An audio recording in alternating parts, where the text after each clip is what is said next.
ప్రతి మహిళ కూడా ఎదురు చూస్తుంది.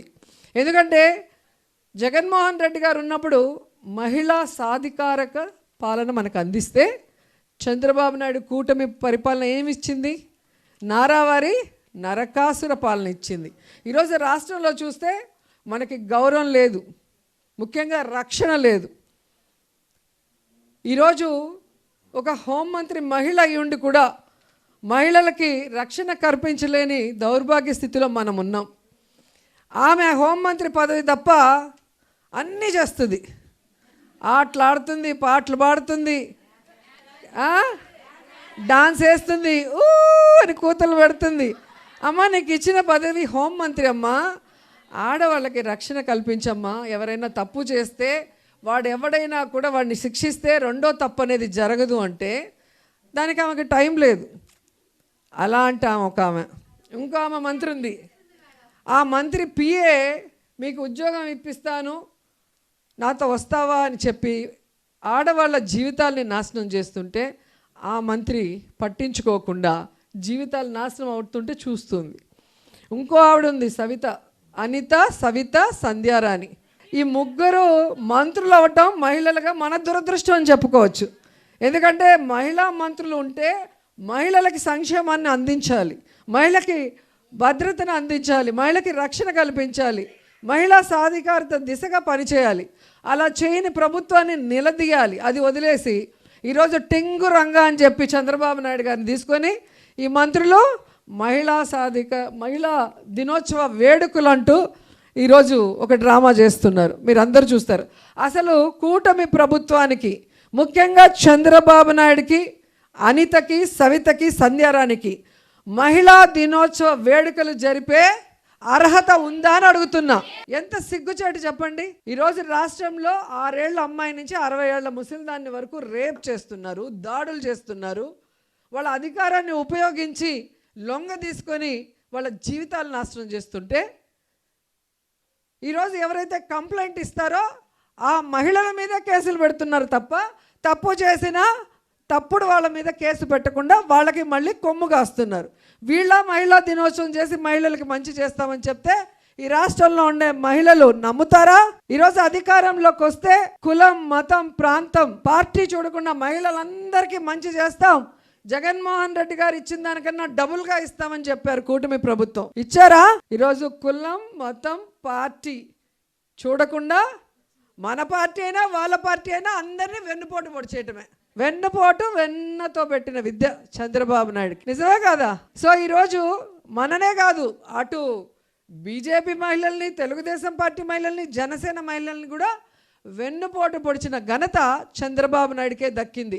అలాంటోడు ఈరోజు మహిళా దినోత్సవ వేడుకలు జరుపుతున్నారు అంటే ఎంత సిగ్గుచేటో ఒకసారి మనం అందరం కూడా ఆలోచించాలి. అడుక్కున్నాడు, నాకు ఒక్కసారి కొట్టేసి గెలిపిరా, ఒక్క ఛాన్స్ అని పవన్ కళ్యాణ్. ఒక్క ఛాన్స్ ఇస్తే ఆడవాళ్ళ తలరాతలు మార్చేస్తా, కనిపించకుండా పోయిన 30,000 మంది ఆడవాళ్ళని తీసుకొచ్చేస్తా, తర్వాత మన వాలంటీర్లు, నా అక్కా చెల్లెళ్ళు అందరినీ 10,000 పెంచి మిమ్మల్ని అందరినీ దీవిస్తా అన్నాడు. సుగాలి ప్రీతి పేరు చెప్పుకొని సుగాలి ప్రీతి వాళ్ళ తల్లి కన్నీళ్లతో గెలిచిన పవన్ కళ్యాణ్ ఈరోజు అదే సుగాలి ప్రీతి తల్లి కన్నీళ్లు పెడుతున్నా అపాయింట్మెంట్ ఇవ్వకుండా, ఆ కుటుంబానికి న్యాయం చేయకుండా మోసం చేసిన వ్యక్తి. తెలుగుదేశంలో జరిగిన ఇష్యూని, సుగాలి ప్రీతి ఇష్యూని మన ప్రభుత్వంలో తీసుకొచ్చి అంత ఇష్యూ చేశాడు. ఆ కుటుంబానికి జగనన్న న్యాయం చేశాడు కానీ పవన్ కళ్యాణ్ న్యాయం చేయలేదు.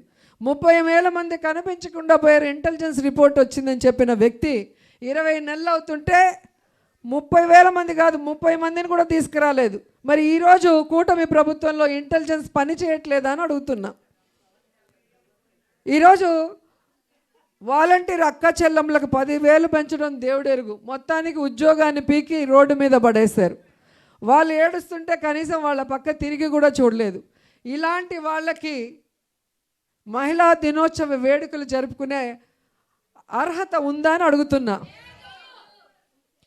మొన్న అసెంబ్లీలో ఒక మాట మాట్లాడటం మీ అందరూ చూశారు. మన పవర్ ఏంటో చెప్తున్నాను. వైఎస్ఆర్సీపీ పవర్ 11 మంది అంటారు. పవన్ కళ్యాణ్ భలే చెప్పాడు, 11 మంది ఉన్నా 1100 మంది లాగా వీళ్ళు మాట్లాడుతున్నారు అన్నారు. సో కూటమి ప్రభుత్వం తెలుసుకోవాల్సింది, పంచపాండవులు కూడా 5 మందే, కానీ 100 మంది కౌరవుల్ని ఎలా మట్టు కరిపించారో మన వాళ్ళందరూ కూడా జగనన్న ధైర్యంతో, జగనన్న ఇన్స్పిరేషన్తో ఎంతమంది ఉన్నామన్నది కాదు, బుల్లెట్ దిగిందా లేదా అనేది ఇక్కడ అసలు విషయం. ఈరోజు మనం ఇంత ధైర్యంగా గర్వంగా ఉండడానికి కారణం ఏంటి? జగనన్న ప్రతి కుటుంబానికి, లబ్ధిదారులు అయితే చాలు, పేదవాళ్ళు అయితే చాలు, వెల్ఫేర్ కానీ హౌసింగ్ కానీ ఏ విధంగా ఇంటి వద్దకే వాళ్ళ అకౌంట్లకే ఎవరింటికి పోయి ఏ లీడర్కి కూడా సలాం కొట్టాల్సిన అవసరం లేకుండా ఇచ్చాడు. అలాగే రేషన్ కానీ మెడిసిన్స్ కానీ వారి ఇంటి వద్దకే వెళ్ళి ఇవ్వటం జరిగింది. పెన్షన్స్ వారి ఇంటి వద్దకే వెళ్ళి ఇవ్వటం జరిగింది. ఇవన్నీ ఇచ్చారా లేదా అని మళ్ళీ ఎమ్మెల్యేలని, మంత్రుల్ని, ఎంపీల్ని ప్రతి ఇంటికి గడప గడపకి మన ప్రభుత్వం ద్వారా అందరినీ కూడా వెళ్ళి చూడటం జరిగింది. సో అందుకే ఈరోజు ఈవీఎంల వల్ల మనం ఓడిపోయినా మనం గ్రామాల్లోకి వెళ్తే గ్రామం గ్రామం మన చుట్టూ తిరుగుతుంది. మనం చేసిన మంచి వాళ్ళు గుర్తుపెట్టుకున్నారు. కానీ తెలుగుదేశం వాడికి ఈరోజు గ్రామాల్లోకి కానీ వార్డులకు వెళ్ళే ధైర్యం ఉందా? కొడతారా లేదా? అది కూడా పాత చెప్పుతో కొడతారు, కొత్త చెప్పు వేస్ట్ అని చెప్పి. సో ఎప్పటికప్పుడు మేము ఎక్కడున్నా అక్కడి నుంచి మాట్లాడతాం. తను శాసనమండలిలో బయట ప్రెస్ మీట్స్ పెడుతుంది. అట్లాగే మీరు కూడా బాధ్యతగా మాట్లాడగలిగిన రోజే అది ఇండైరెక్ట్గా ఇటు పార్టీకి క్రేజ్ పెరుగుతుంది, అటు మీరు ఏ ఇష్యూ మీద అయితే మాట్లాడతారో ఆ అన్యాయమైన కుటుంబానికి మీరు న్యాయం చేసిన వాళ్ళు అవుతారు, అండ్ మీరు లీడర్గా ఎదుగుతారు. సో 3 ఉంటాయి బెనిఫిట్స్ మీరు చేసే పని మీద. సో ఇది ఖచ్చితంగా మీరు అందరూ కూడా చేయాలని కోరుకుంటున్నాం. అండ్ ఇంకోటి, ఈరోజు మీరు చూస్తే ఎమ్మెల్యేలు అంటే ఎలా తయారయ్యారు, ఎంపీలు ఎలా తయారయ్యారు, ఆఖరికి తిరుమల తిరుపతి దేవస్థానం చైర్మన్ ఎంత అసహ్యంగా బిహేవ్ చేస్తున్నారు. ఇలాగే కనుక వేరే పార్టీ వాళ్ళు ఎవరైనా చేసుంటే వాళ్ళని బ్రతకనిచ్చుంటారా? వాటి మీద ఎన్ని డిస్కషన్లు పెట్టుంటారు పొద్దున్న నుంచి సాయంత్రం వరకు. సూట్లు వేసేసి వీడు ఇంటలెక్చువల్, వీడు విశ్లేషకుడు, వీడు అది, వీడు ఇదని, అంత వీళ్ళే, అంత పెయిడ్ బ్యాచే కూర్చోబెట్టి పొద్దున్న నుంచి సాయంత్రం వరకు సావగొడతారు. అదే వాళ్ళ ఎమ్మెల్యేలు కానీ వాళ్ళ చైర్మన్లు కానీ తప్పు చేస్తే ఇందులో తప్పేముంది? ఇందులో తప్పేముందంటే ఏం చెప్పాలి వాళ్ళకి? నేను నాకు అర్థం కావట్లా. ఈరోజు అలాంటి వాడిని ఏం చేయాలో ఒకసారి మీ అందరూ కూడా ఆలోచించండి. ఎందుకంటే మహిళల్ని గౌరవించిన వాడిని అస్సలు సహించరు జగనన్న. అలాంటిది తిరుమల తిరుపతి దేవస్థానంలో ఇలా చేస్తే నిమిషాల్లో కూడా సస్పెండ్ చేసే కార్యక్రమాలు చేస్తాం. ఇక్కడ ఏం తప్పు ఉంది అని అడుగుతున్నారు అంటే ఆ బిఆర్ నాయుడికి ఎంత అహంకారం, ఎంత పొగరు, నరాన కొవ్వెక్కి కొట్టుకుంటారని చెప్తారు చూడు, ఆ విధంగా తయారయ్యాడు. నిజంగానే లడ్డూ గురించి ఎవరైతే తప్పుగా మాట్లాడారో అందరి లెక్కలు వెంకటేశ్వర స్వామి తేల్చేస్తున్నాడు. ఏ విధంగా ఒక్కొక్కరిది తేల్చేస్తూ వచ్చారో మనం చూసాం. సో ముఖ్యంగా ఒక బాధ్యత కలిగిన చైర్మన్గా ఉండి బిఆర్ నాయుడు ఒక మహిళ గురించి ఆయన మాట్లాడతాడు. దీంట్లో తప్పేముంది, మాకు ఎప్పటి నుంచో పరిచయం ఉంది, వాళ్ళ ఇంట్లో లేదు ప్రాబ్లం, మా ఇంట్లో లేదు. నువ్వు టీవీ5 నాయుడు ఉంటే మాకు ఏం ప్రాబ్లంలా, మీ ఇష్టం ఏమన్నా సావండి. కానీ టీటీడీ చైర్మన్గా ఉన్నప్పుడు ఇంతవరకు ఏ దేవాలయంలో కూడా ఇలాంటి చైర్మన్, ముఖ్యంగా టీటీడీ చైర్మన్గా ఉన్న వాళ్ళ మీద ఇలాంటి వీడియోస్ కానీ ఇలాంటివి వచ్చింది దాఖలాలే లేవు.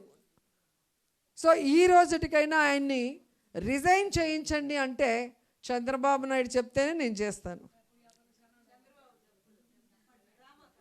అదే అంటున్నా, ఆ ఆడియో నాయుడు, ఈ వీడియో నాయుడు ఎప్పుడు మాట్లాడుకుంటారో ఎప్పుడు చేస్తారో తెలియదు. ఇలాంటి విషయాలు వచ్చినప్పుడు మనం అందరం కూడా గట్టిగా పోరాటం చేయాలి. ఇప్పుడు మేము ఒక్కరమే చేస్తే అది అవ్వదు. సో జగనన్న మళ్ళీ ముఖ్యమంత్రి అవ్వాలి, ఈ రాష్ట్రంలో మహిళలందరూ బాగుండాలి అంటే ఆ మహిళలకి ప్రతినిధులైన మనం అందరం కూడా ఇక్కడ రాజకీయాల్లో ఉన్న వాళ్ళం ధైర్యంగా పోరాడాలి.